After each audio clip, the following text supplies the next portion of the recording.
The Chicago Bulls' next move has been revealed. As in a massive update surrounding the Bulls, we know that there is a trade looming for this team as it's the only option left. However, now we see some premier Chicago Bulls targets according to a new report that is absolutely two deals that would change everything for the Bulls going forwards. As we know, for the first time in a very long time, the Chicago Bulls feel like they have actual direction to the team. Not only do they look like they can, or do they believe that they can actually win games, they do have a star player in Josh Giddey as long as he keeps up playing the way he did to close out last season, especially with the Bulls having a great record at the end. They do look like a team that isn't ready to compete for an NBA championship, but is definitely getting somewhere with this rebuild. Now, one of the key players on the Bulls is going to have to end up getting traded at the end of this. There's really no other option specifically regarding how it all goes down, and we're going to dive into all of that, discuss how the Chicago Bulls are getting ready to really get a huge robbery for this team. But before we do that, guys, if you're part of that 72% that's not subscribed to Bulls Digest, make sure to subscribe for daily Chicago Bulls updates. This is the place to be if you want every single Bulls update and to not miss out on anything. But let's jump into the video. There is a lot to go over on the Bulls right now because, look, as we know, Arturas Karnisovas had his entire offseason sort of hijacked by the Josh Giddey situation. He never really got a chance to go out there and make all the moves that the Bulls could have made, as everything really lingered on Josh Giddey and what was going to happen with Giddey moving forwards. Because of that, everything got very complicated. Now, all this time later, we are starting to see things really change for the Bulls, and watch as they continue to try to make moves as free agency, as the offseason comes to a close, as in just 10 days, training camp does begin, and with training camp beginning signifies basically the new season officially starting, so it'll be a lot harder to make moves by then. So things are really at the tail end right now, so the Bulls are going to have to make some rushed moves if they want to make a trade before the deadline, or at least have something ready to go pretty soon. Now, on top of this, we know the Coby White situation is not getting easier because of his contract situation. Again, we will dive into this more later because it'll explain a lot on how the Bulls are going to pull off some deals and also why the Bulls are going to look to trade Coby White specifically. But when it all comes down to it, we are looking at what the Bulls can do next, and we have multiple different targets revealed for the Chicago Bulls. Now, as Yahoo Sports mentioned, while Josh Giddey provides playmaking and Coby White offers scoring bursts, the Bulls are still in need of a dynamic guard who can create his own shot consistently against playoff defenses. That's where Anfernee Simons of the Boston Celtics comes into play. Simons, now entering his prime, has proven himself to be one of the league's most explosive scorers. His three-level scoring ability, particularly from behind the arc, would give the Bulls an offensive weapon they haven't had since the days of Zach LaVine. And continuing on from that, Yahoo Sports mentioned that for Chicago, Simons would slide seamlessly into the starting backcourt next to Giddey, balancing out his pass-first tendencies with a guard who thrives as a shot creator. Simons averaged over 19 points per game in Portland before being traded to Boston, despite defenses keying in on him. And in Chicago, he would benefit from the spacing created by Vucevic's shooting and the drive and kick opportunities from Josh Giddey. The Bulls' half-court offense, which has often stagnated in recent seasons, would suddenly have a player capable of breaking down defenses at will. With Simons, last year he put up 19.3 points per game with 2.7 rebounds and 5 assists, adding another playmaking threat and another ball handler onto a team that could use another ball handler, especially with Coby White's days in Chicago being numbered. Now, he shot 42% from the field and 36% from three. With Josh Giddey feeding him the ball, those efficiency numbers will definitely go up. So there's a lot to be excited for surrounding Anfernee Simons and understanding that this is a move that's very interesting for the Bulls. We know the Celtics have made it clear that they're not totally sold on keeping Anfernee Simons around. It's not something that has to happen for them going forwards. We've seen a lot of reports on this stuff as well. I mean, when it comes down to it, as Bobby Manning mentioned, that the talent is undeniable, how he can slot in as a 2 or a 3, Simons that is, and then what does he do defensively? That's always the concern about him in Portland, which is a big concern, especially with Josh Giddey in the backcourt. But with Buzelis still there as an elite defender, or as a budding elite defender, and also having Isaac Okoro as the other wing, it does give the Bulls a lot more stability on defense, as they still do have 2 excellent defenders they could use in situations. Okoro can guard the 1 to the 3, so you could have the best guy in the backcourt being guarded by Isaac Okoro, and because of Josh Giddey's size and the fact that his defense is improving, he is someone who you don't necessarily have to hide the way you have to hide Anfernee Simons, something that's basically possible against all NBA teams anyway, so it's not really that big of a concern for me personally. Now, it was also mentioned by Grant of Seth. Okay, that's an interesting name.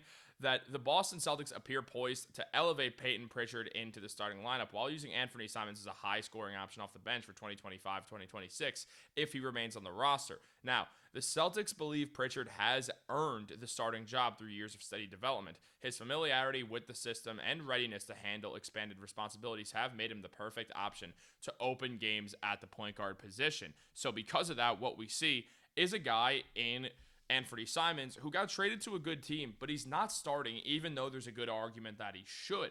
Because Pritchard has been around the Celtics longer, the Celtics are leaning towards going with Pritchard, and that's what I'd expect too. And because of that, there's a world where Simons would rather get a starting job, especially on a young team with the Bulls. He can replace what what Coby White is doing, and this is really the move that replaces Coby White, because at the end of the day, Coby White cannot stick around with the Chicago Bulls because he can only get signed to an $89 million contract after this season ends. Because of that, White, who's going to be a free agent when 10 plus teams do have cap space, it's going to be really easy for a team to give him that over $100 million contract that he so rightfully wants and really deserves at this day and age in the NBA. White put up 24 points per game after the All-Star break. He showed that he's a dynamic scorer who can really, really help a contending team.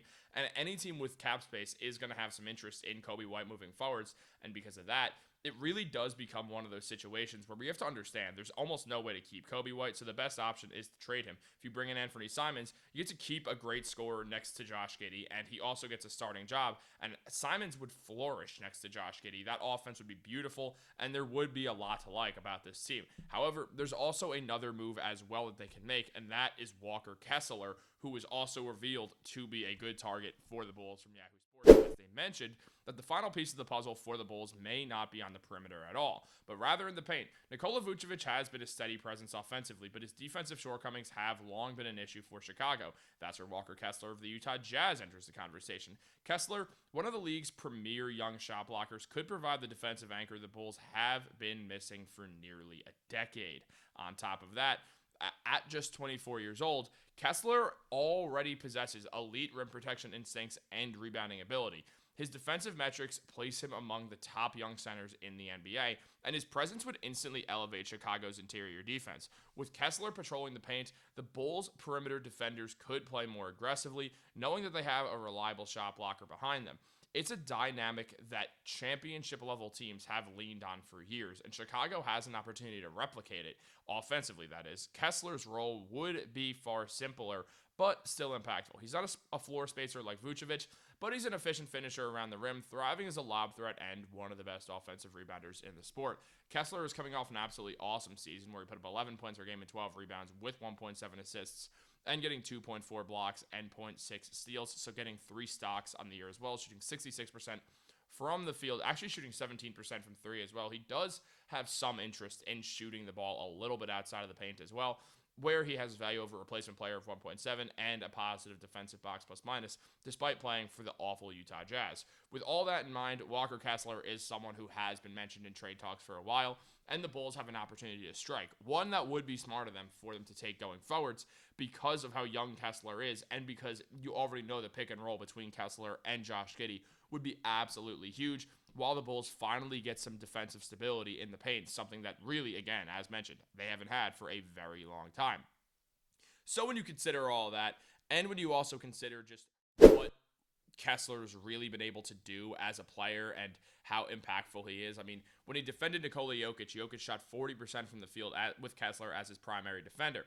On top of that, we also see from Cranjis McBasketball that anchor bigs with rim protection and ISO and perimeter ISO defense, and obviously the higher up to the top right we go is the best. Walker Kessler's as far as really anyone can get up there, with his rim protection being as elite as really anyone in the league that's not named Rudy Gobert. And on top of that, also playing the best on-ball defense of any guy who's really in that upper echelon area with that 2.0 grade or above. He is by far the best perimeter defense as well. Walker Kessler is absolutely amazing, and shout out to Cranjis McBasketball for that number because, well, that show is just awesome.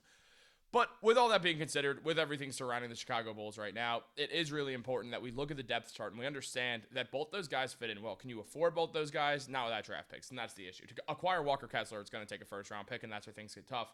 But honestly, receiving Anfernee Simons and replacing Coby White with him is absolutely a perfect move for this team, and I would love to see that happen. I'd love to see the Kessler thing, too. It's just a matter of risk mitigation and what what we really see going forward. So if the Bulls don't want to tank, then yeah, trade some picks for Walker Kessler. Go out there and do it. But if they actively do, and we know that Arturas Karnisovas and the front office don't want to, you go trade for Walker Kessler. So making that move also makes sense. But guys, what do you think? Let me know in the comments down below. Like this video, subscribe, turn on post notifications. Have a great day. I'll catch you later.